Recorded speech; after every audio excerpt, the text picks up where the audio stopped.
Jeff, how did you feel when you were offered this role? Fabulous. You know, I've gotten offered some things before where I go, well, here are the pros, here are the cons. This one, I was wildly enthusiastic about. I mean, Steven Spielberg, working with him again, was a dream come true. And this part, when I read it, was very fun for me. You know, I thought, oh, great, I got to do a lot of things. And it was very interesting, continue this adventure with this character that really has him in crisis once again and transforming into somebody who really extends himself and risks himself for, you know, the people he cares about in a nice way. It really was nice for me. Were you concerned that it might not be possible to top a movie like Jurassic Park, which was such a great blockbuster?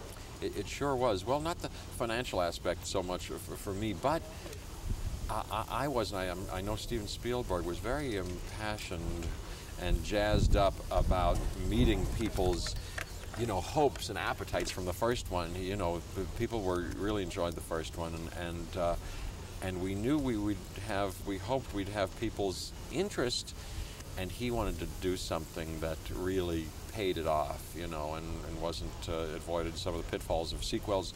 And I think he did. I saw it a couple of nights ago, and I think people are going to be, wow, that's everything I wanted to see and more, you know. Now, some actors are said to be difficult to work with. What's it like working with a Tyrannosaurus Rex?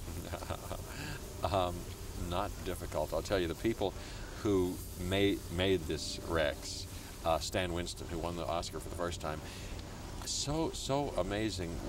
It's a complicated piece of machinery, and it's been upgraded this time, more sophisticated, using NASA-type, I think, technology. I don't understand it at all, but it's amazing. These things were ready to go, you know, and because they'd worked on them, for, you know, in preparation.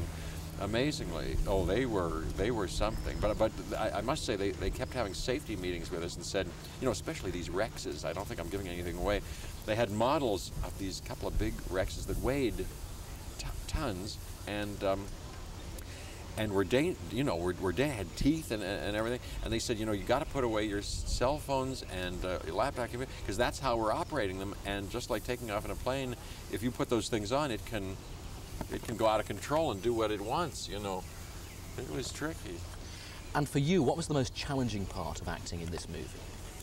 The most challenging part of acting, well, I certainly get to do a lot of physical things in this, and we're hanging by our fingernails and crawling and wrestling and fighting emotionally. That, you know, that was something kind of intense. And then but the whole drive that my character has in this is very kind of emotional and passionate, and to kind of, you know, realize that and try to make that real was kind of challenging for me. Besides which, my character, the audience knows, has gone through this first thing, so to make it make sense and logical for the audience to always go, oh, wait a second, he knows that, why is he doing that, instead of, right, that's what I'd do, you know, that makes sense, that's truthful. That was kind of challenging too.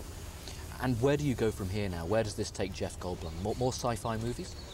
I don't know. I have no plans right now. It's I'm enjoying more than ever this period of my life and reading a range of things, but I don't know exactly what I'll do next. I hope to do a variety of things, you know, like I've gotten a chance to do before, you know. I hope to do a variety of things. In the meantime, when I'm off work, it's nice. I play piano and play some jazz, teach at this playhouse. We call it this place called Playhouse West.